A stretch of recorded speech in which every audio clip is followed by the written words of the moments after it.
แต่กี้แล้วแต่ว่าอินน้ำอายมันอยู่เลย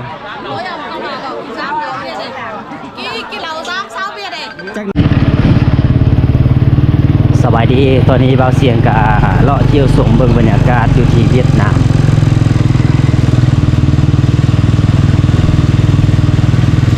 มาเลาะเบิ่งตลาดเนาะเลาะเบิ่งตลาดเวียดนาม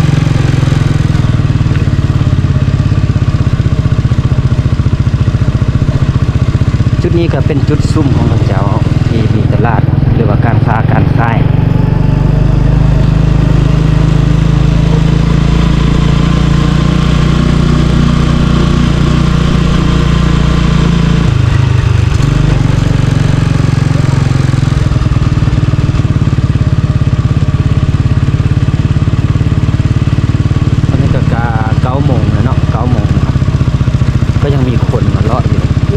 บอนไข่ฟักไข่เครื่อง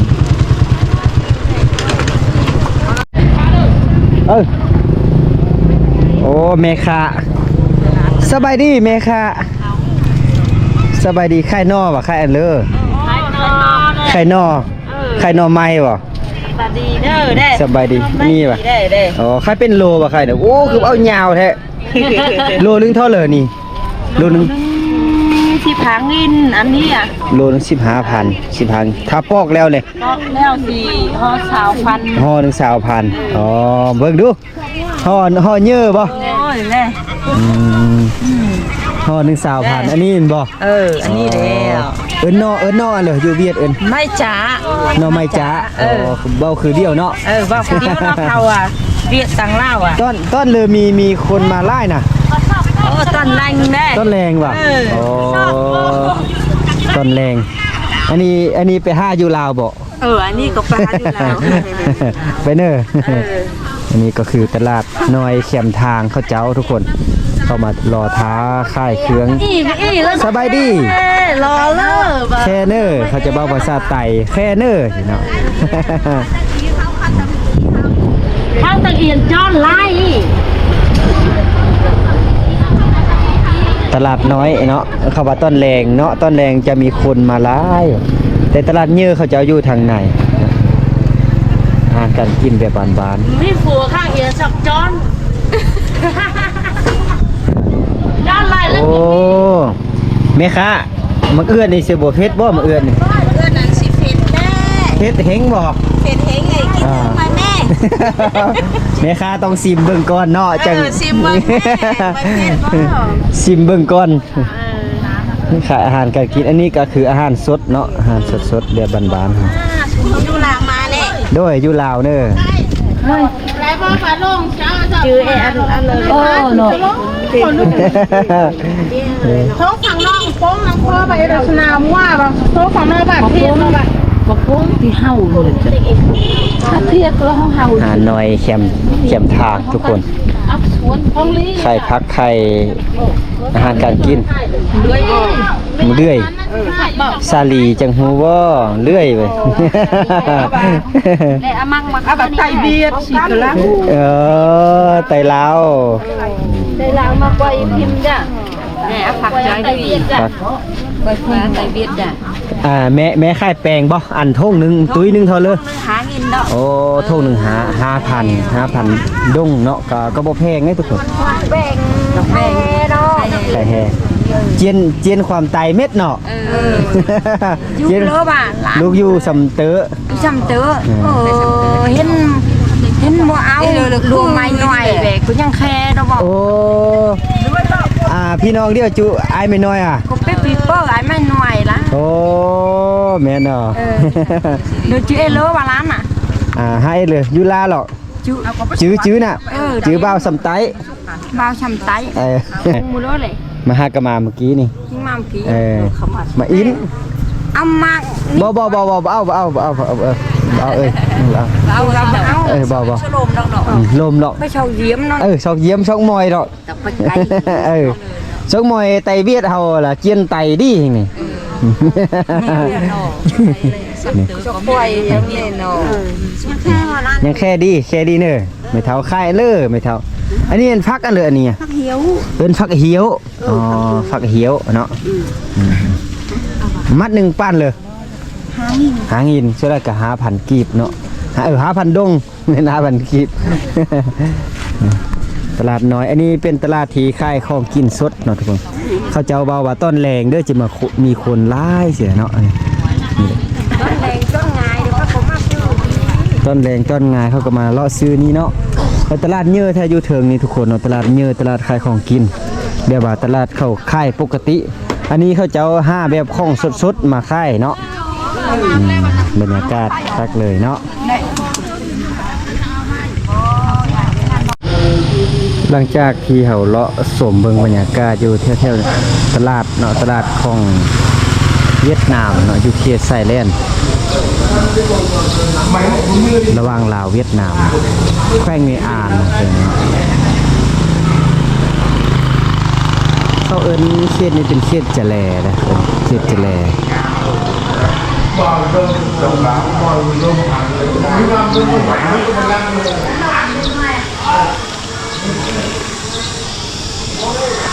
ทางนี้ก็โรงเรีย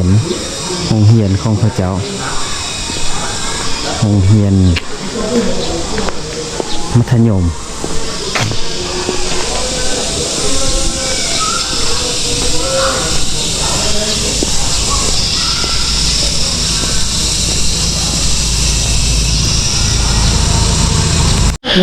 ก็บ่าวเสียงมาเที่ยวชมเบิ่งบรรยากาศของเขตชนบทเวียดนามก็เห็นเขาเจ้าหังควันหรือว่ามัดแค้นอันน่ะกันทาเทียบเบิ่งบ้านเฮามาเอิ้นนั่นเอาขำแอน้อยสินะประมาณนี้นะสมแอน้อยสิเนาะประมาณนี้เนาะนี่อาหารการกินเขาเจ้าก็จะชื่อต้องเนาะห่อชิ้นเลยนี่ต้องชิ้นกาเทียม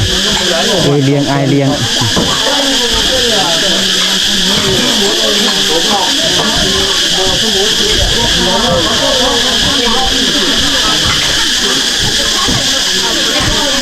โอ้คักเลยเนาะ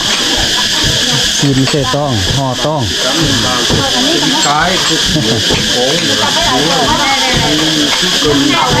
แค่ดีสบายดีเนอะอันนี้ไม่มากไม้เนาะมาแตงโมแตงโม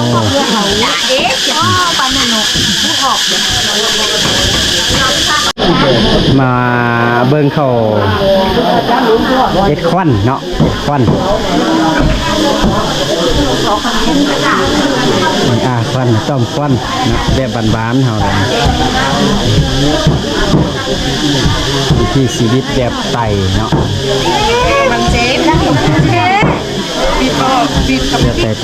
เขาเอาไฟสีดำนี่ได้มัดเนาะมัดแค้นแค่ดีเนี่ยแค่ดีแม่ครัวทางนั้นเนาะแม่ครัวโอ้ยหายแล้วแค่บ้าเลยแค่ดี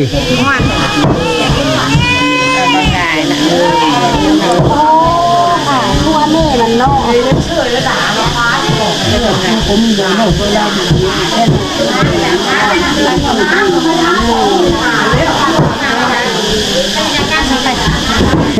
ว่าเขาเป็นหมออ้าเนาะโอ้ยอ้าเหอพังเลยแม่บุทันนี่จูมาใส่เกลือลูก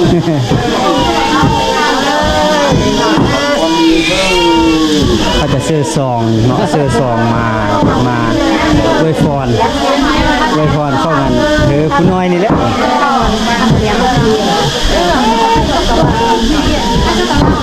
ใช่ป่ะแค่ดีแค่ดีป่ะ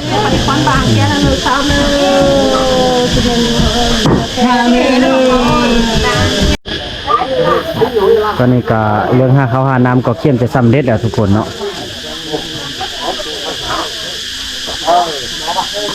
ก็จะบอกกินเบี้ยอะไรกินเหล้าข้าวเนาะเหล้าข้าวแล้วก็นำบ้านประมาณนี้แล้วก็เป็นอาหารแบบบ้านๆแบบนี้กาแม่นน้องสายของหมู่เบาเสียงเนาะที่มีงานแล้วก็เลยมาแวะ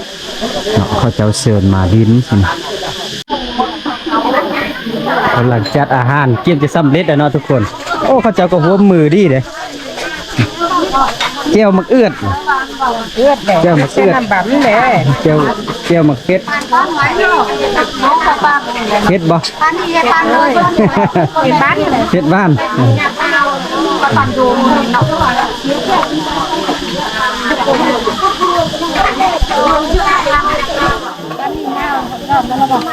อันนี้คือเอ็นจุกบานยำแบบ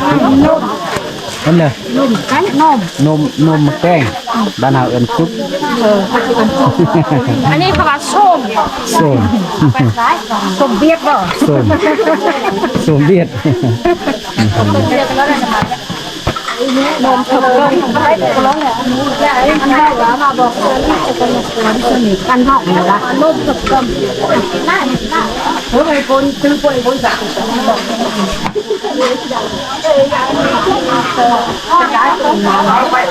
ชอบคนที่ต้องเก็บซื้อร้าน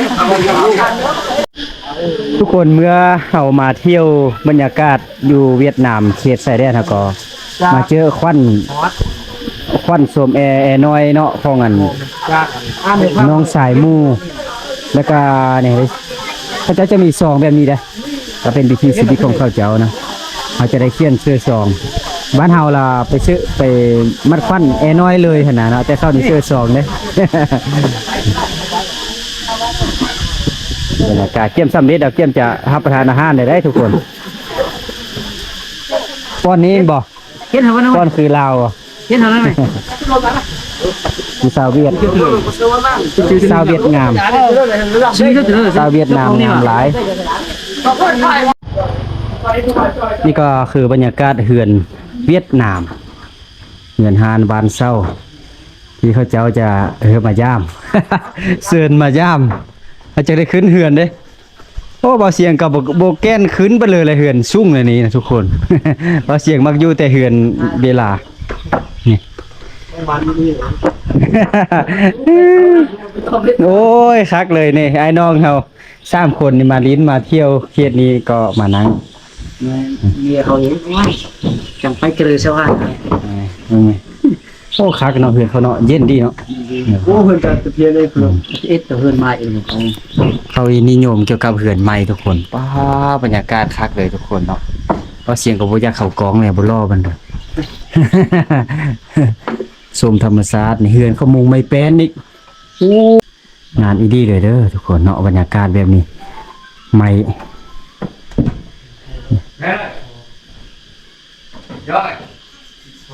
โอ้คักเนาะgần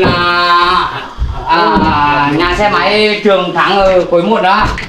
ฝนตกกับบ่หัวเด้ไม้แบบนี้เฮาเบิ่งคือว่ามีหูช่องแต่บ่บ่เป็นเลยพูดเราคว้าไว้นะคะถึงเวลากินข้าวกินน้ำมางานควันสมมันลูกน้อยลูกควัน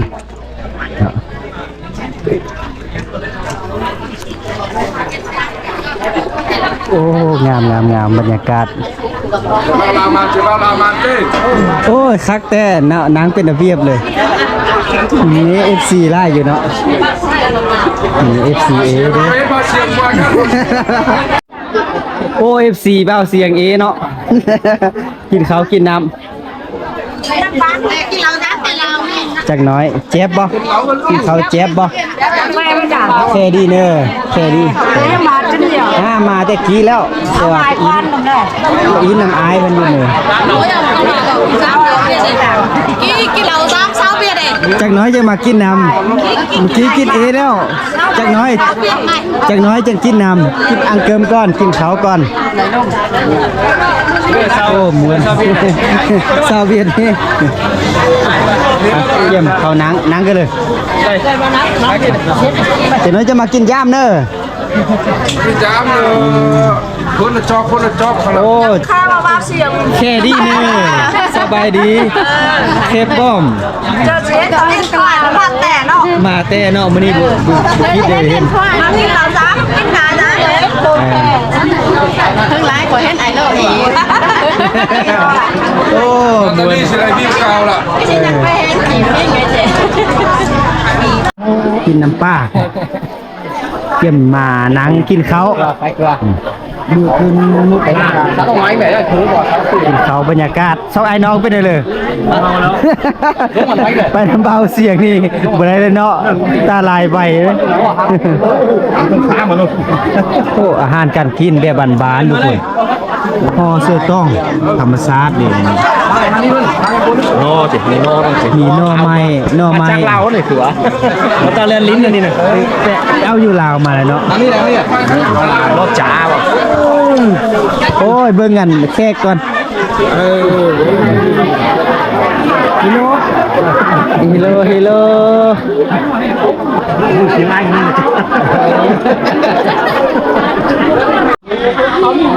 กินข้าวเหนียวข้าวเหนียว มอเชนี่ไปเลยนะ ภาษาเวียดบ้านเลยอันซวยว่ะ ซอยซอย อันซวยซวย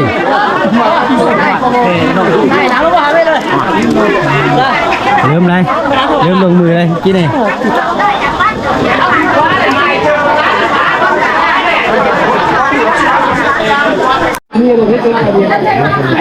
กินข้าวเซฟมีความอบอุ่นเนาะอยู่ที่งานเวียดนามทุกคนเอามาเที่ยวมาโซมเบิ่งบรรยากาศเลยโอ้คักเลยฮัลโหลฮัลโหล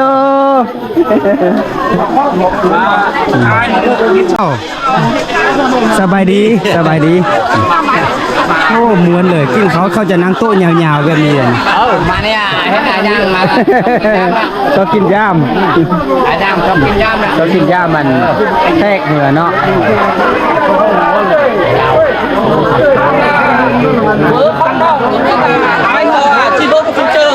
คุณเพียนอ๋อโอ้ FC เนี่ยเสิน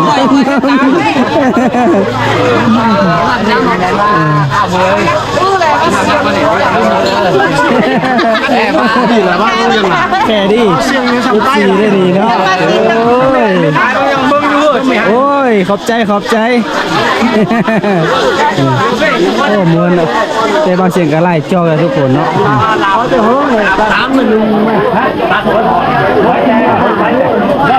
งานนี้เป็นงานแบบครอบครัวของเขาเจ้าเนาะ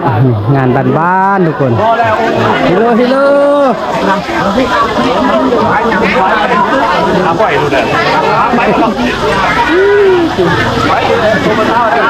เบาเสียงยอมฮับบาเขาเจ้ากินย่ามเนาะกินย่ามเลยแม่นโอ้ยอมเลยทุกคนนะ